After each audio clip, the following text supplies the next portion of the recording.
Saudara-saudara, saya selalu merenung kalau mendengar nyanyian itu. Mengapa nyanyian Indonesia tentang laut itu menyebut nenek? Nenek moyangku. Kok tidak menyebut kakek? Kakek moyangku. Orang pelaut, nggak ada itu.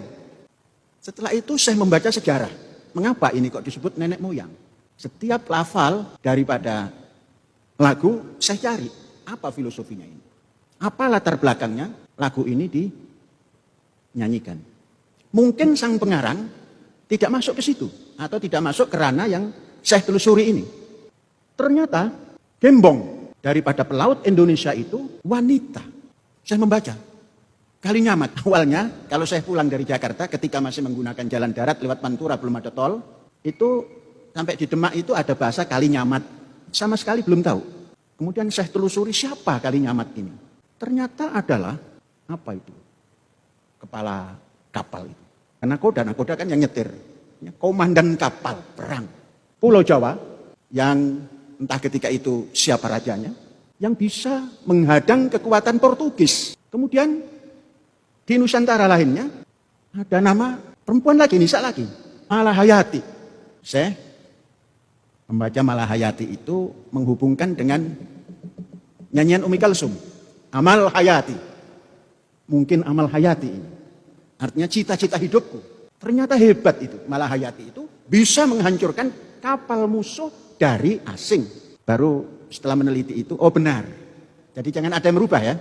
Di sini pria hilang. Bukan berarti hilang sejarahnya. Tapi yang ditampilkan adalah nisa. Nenek moyangku, orang pelaut. Bukan orang-orang pelaut, orang pelaut. 1, 2, itu masih disebut orang. Kalau lebih dari 2, orang-orang pelaut. Ternyata nggak banyak yang menjadi pendekar di laut itu. Kalau Melayu punya lancang kuning ya. Di sini punya Kalinyamat dan Amal Hayati. Apa kaitannya ini? Nah, kaitannya kita akan membangun kapal ketiga.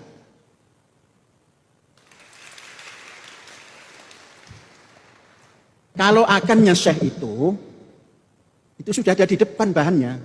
Kalau akannya entah siapa, itu masih belum punya apa-apa. Jadi bedakan antara akan yang dikatakan oleh Syekh dengan akan yang diterjemahkan orang-orang. Kapal ketiga ini izinnya atas nama ketua yayasan. Kalau kapal pertama izinnya atas nama Syekh.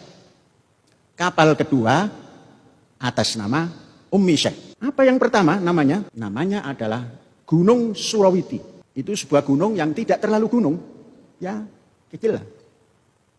Tapi di situ menurut sejarah tempat pertapaan. Yang konon para wali yang kebanyakan dari Pantura itu selalu sambang ke tempat itu. Untuk bertahanus, untuk bertapa dalam rangka mengasah batin.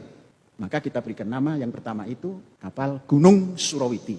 Bukan kebetulan, karena Surawiti itu tidak seberapa jauh dari tempat lahir Syekh. Gunung Surawiti itu. Pada waktu masih kanak-kanak, saya selalu bersepeda untuk mendekati Gunung Surawiti. Yang kedua, Gunung Pulau Sari. Bukan pula ya, bukan pulau juga, Pulau Sari. Bukan Polo, tapi Pulau Sari. Di sana ada kayu yang tumbuh, harumnya seperti jeruk purut. Dan kalau dipakai itek itu tongkat, itu bisa mengusir ular yang berbisa. Karena di Banten Selatan atau Pandeglang sana sangat banyak ular beludak. Biasanya orang ngambil kayu itu untuk tongkat. Tapi yang lebih dari itu, Gunung Pulau Sari ini tempat Sultan Hasanuddin berdamai dengan masyarakat setempat. Yang satu mengikut Islam, yang satu kelompok ingin bertahan dengan agamanya, yaitu Sundamiwitan. Agama yang mereka sebut Siliwangi. Sultan Hasanuddin memberikan kesempatan. Namun mereka menginginkan letakkan kami jangan di tempat ini yang dekat dengan Banten, tapi letakkan di bagian selatan. Yang sekarang menjadi tempat suku Baduy dengan tradisinya yang dipertahankan dengan baik dan tidak ada yang mengganggu. Banten Selatan. Itu nama daripada Gunung Pulau Sari. Dan yang ketiga ini nama Kalinyamat. Saudara-saudara, apa fungsi kapal yang ketiga ini? Katakan yang 1, 2 menangkap ikan. Kalau itu efektif, akan bisa menghasilkan lumayan untuk dimakan sendiri atau untuk konsumsi Indramayu pun lumayan, untuk konsumsi Jawa Barat pun lumayan. Yang ketiga ini kapal barang dan penumpang. Mengapa kapal barang? Kalau kita ke timur, melimpah ruah hasil bumi Indonesia. Namun tidak terselamatkan dengan sistem perekonomian yang kekinian. Maka ke depan dengan kapal ini, kita harus punya titik-titik strategis yang bisa disinggahi kapal ini. Dan mengangkut barang-barang yang diproduk di pulau itu, dibawa ke Pulau Jawa. Kenapa ke Pulau Jawa? Pulau Jawa ini 70% penduduk Indonesia ada di Jawa. Jadi sangat besar konsumennya. Contoh umpamanya ke Manado kita. Di sana banyak kelapa. Dari sini kita membawa apa keperluan Manado? Katakan umpamanya beras. Di sana banyak beras, tapi belum punya beras yang istimewa. Kita bawakan beras istimewa. Pulangnya membawa kelapa. Baik itu sudah dikopra maupun masih kelapa segar berbentuk santan. Kita proses di sana. Pulang ke sini membawa. Jadi nanti kapal ini sangat minim biayanya. Karena apa? Satu arah, balik juga satu arah.